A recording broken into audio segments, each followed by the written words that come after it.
Buenas tardes.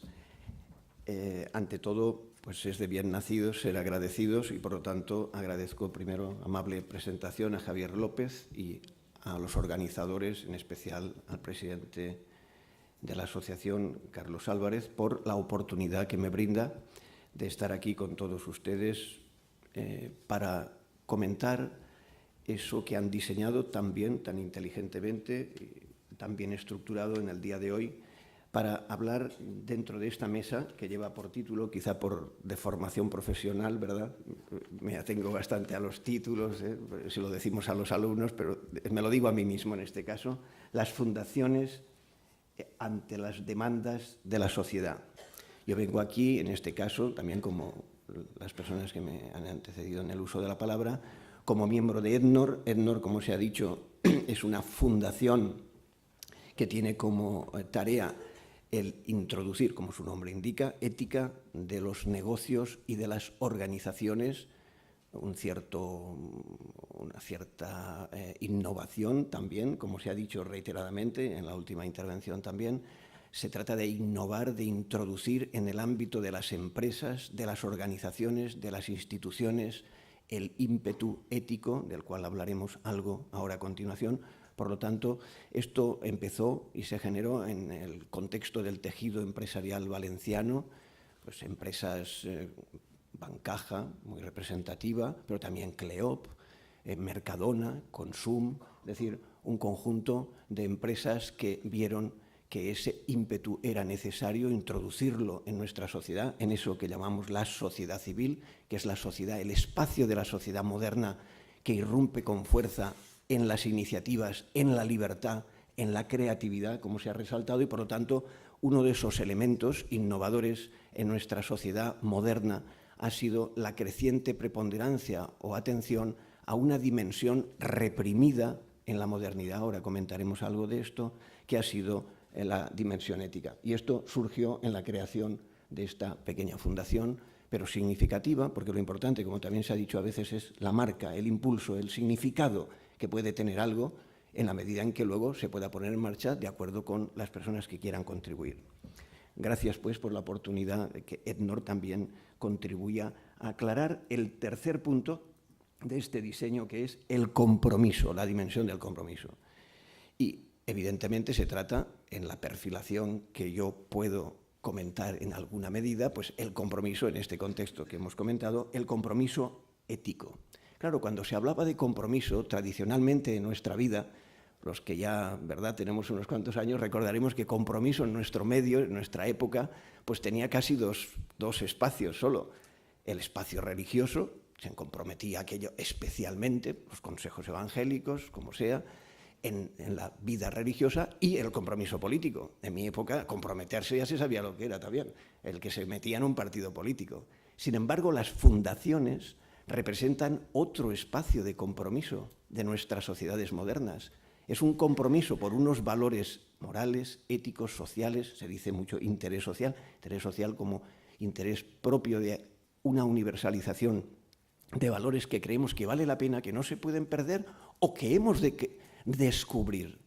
Porque la creatividad, precisamente de las fundaciones, está en tener una capacidad de atención, de descubrimiento, de innovación, de ver lo que otras instituciones todavía no ven o no han visto o no quieren ver o no hay un acuerdo suficiente para verlo.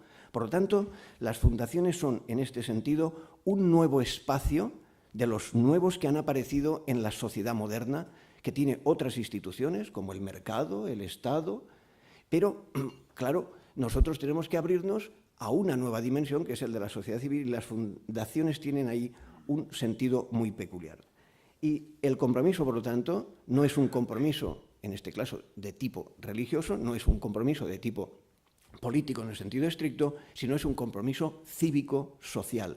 Y de eso, precisamente, es de lo que se ha ocupado tradicionalmente, desde hace 2500 años por lo menos, en fórmulas diversas, ese saber denominado ética o filosofía moral, o en los términos que se quieran decir. Por eso, creo que ese es el sentido de incorporar esta dimensión del compromiso ético, que tiene diversas funciones y que ahora comentaremos.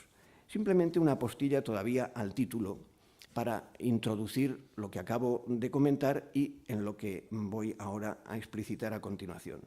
A mi modo de ver, no se trata solamente de ver las demandas. Podemos jugar un poco con los términos y, como bien saben, ¿verdad? Muchos de los presentes, todos de los presentes mejor que yo, hay una ley, incluso en economía, recuerdan, que decía que no solamente hay que esperar a la demanda, sino que la oferta genera demanda. Esto, que en economía puede ser más problemático, como acabamos de oír en alguna medida, sin embargo, desde el punto de vista de la innovación y de la innovación ética, no. Es justamente una gran ocasión. Eso es lo que tienen que hacer las fundaciones. Son una capacidad de creatividad, de oferta, y esa oferta, además, descubrirá unas demandas, porque a veces están escondidas, latentes. Y esa es una función que a mí me parece crucial de este compromiso. Primer punto, pues, a mi modo de ver, hay que recuperar esta dimensión de compromiso específico ético en un ámbito de la sociedad moderna en que la dimensión ética ha sido a veces reprimida. Segundo punto, ¿por qué en el espacio moderno? Porque los procesos de racionalización moderna han introducido mecanismos como los mecanismos estrictamente económicos, los políticos, de representación política, los jurídicos, y ahora viene la segunda confusión. Si en algunas ocasiones, por la tradición, se ha confundido la ética con la religión, cosa que no hay que confundir, otra cosa es que tengan sus relaciones desde el punto de vista histórico y fontanal, eso es una cuestión que merece un estudio específico. Modernamente hay una tendencia que viene también a reprimir la dimensión ética e incluso no la deja desarrollar en todo su potencial, porque mucha gente lo confunde con el derecho. Y creo que también aquí las fundaciones tienen una misión especialísima, porque tienen una capacidad de potencial ético y moral extraordinario que no se confunde con el derecho. No es cuestión de cumplir unas normas, sino que la ética precisamente es la perspectiva de la racionalidad, que introduce una racionalidad mucho más innovadora, creativa, sensible, y por lo tanto es capaz de ver ámbitos de justicia que a lo mejor no ha visto todavía el Estado o no puede asumirlo, y entonces descubre ámbitos que hay que atender incluso por justicia o por solidaridad. Y entonces crea un nuevo tejido de atención, de descubrimiento, de movilización social y, por lo tanto, va por delante, se anticipa, que es una de las características típicas. Por lo tanto, no solo se adapta en el sentido pasivo, no solamente es atender a algo y tú te adaptas a aquello que hay, que es una coerción que se te impone, sino al contrario. Por supuesto, hay que atender a las coerciones que se nos imponen en cierta medida. Uno no puede hacer lo que quiera, pero sí que puede creativamente anticiparse. Eso es lo que significa innovar, porque tienes más sensibilidad, ves más.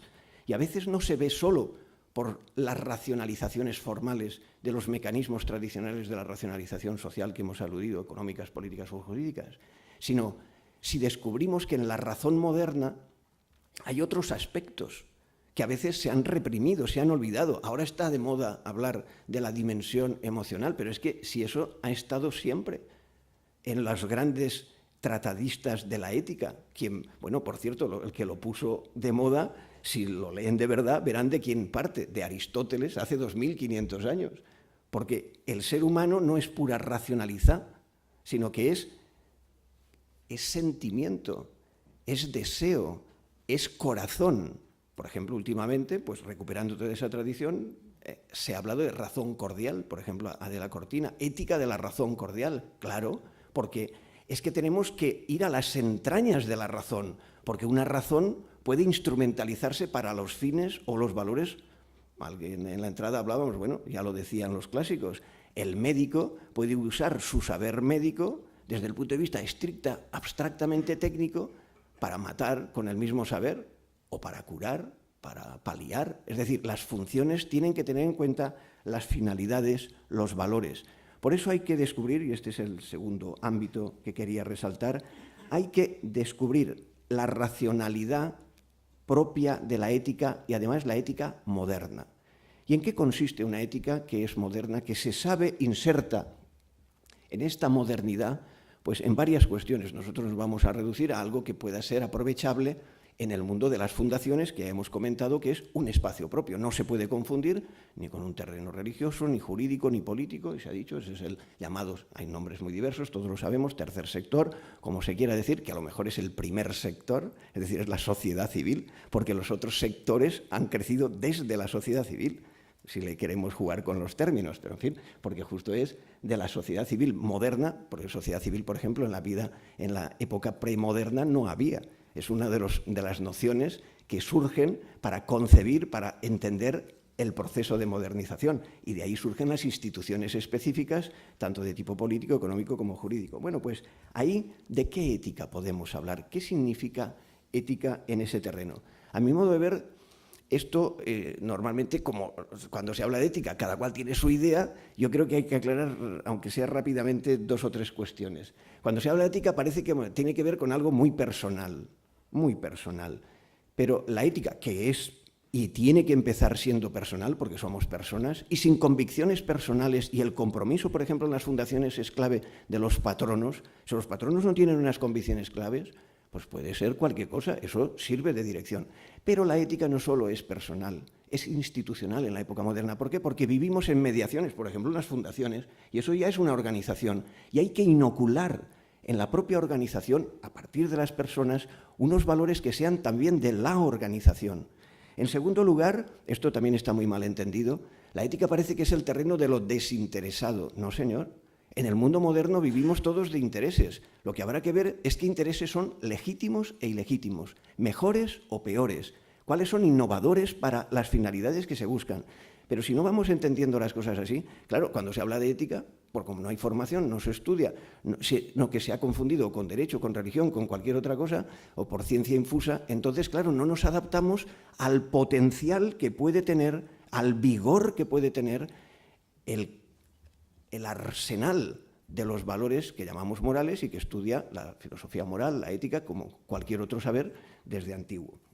Por eso yo creo que, y en tercer lugar hay que aclarar, aunque sea rápidamente, esto es lo que significaría una ética moderna, aquella que se sabe que es personal e institucional, que se sabe que no es desinteresada, en lugar de lo desinteresado, tiene un momento de desinteresado. Eso es lo que en ética se llama lo supererogatorio, aquello que no se te puede exigir y tú lo entregas, porque tú quieres, y hay mucho de eso en las fundaciones, hay mucho de entrega, de voluntariado, de gratuidad, pero hay que saber que también hay un juego de intereses, y dentro de los intereses, dirimir entre intereses. Y eso supone que tenemos que dar un paso, y es que, además de convicciones, como decíamos, tiene que haber atención a la realidad. Antes ha salido, es decir, dentro del pluralismo de posiciones hay que estar pegado a la realidad, pero claro, ahí sí que vale el depende. Claro, cuando uno ya no va solo con los principios, con las convicciones puras, sino que se tiene que atender, no es lo mismo estar en un ámbito de drogadictos que estar en una empresa, hay fundaciones vinculadas a la empresa, y entonces sirve como capital simpatía. Entonces, el depende, ahí sí que está la racionalidad del depende, que hay que articular con lo que no depende, porque ahí puede haber cosas que no dependen, y ese puede ser un principio. Por ejemplo, supongamos, en nuestras sociedades la dignidad de la persona. ¿Pero qué es la dignidad de la persona? Primero hay que aclararlo. ¿Y qué significa la dignidad de la persona? No es lo mismo en un hospital que en una casa de acogida de drogadictos que en una empresa trabajando. Por eso hay que estudiar en cada caso y sería la aplicación de esos grandes principios. Por eso, que me queda un minuto, pues acabo resumiendo y diciendo: a mi modo de ver, no podemos desaprovechar el potencial ético de nuestra sociedad civil que las fundaciones representan por su capacidad de analizar, de prever, de anticipar, de gestionar valores que si no se desperdician y que puede ser un modo de organizar el potencial ético de nuestra sociedad. Gracias.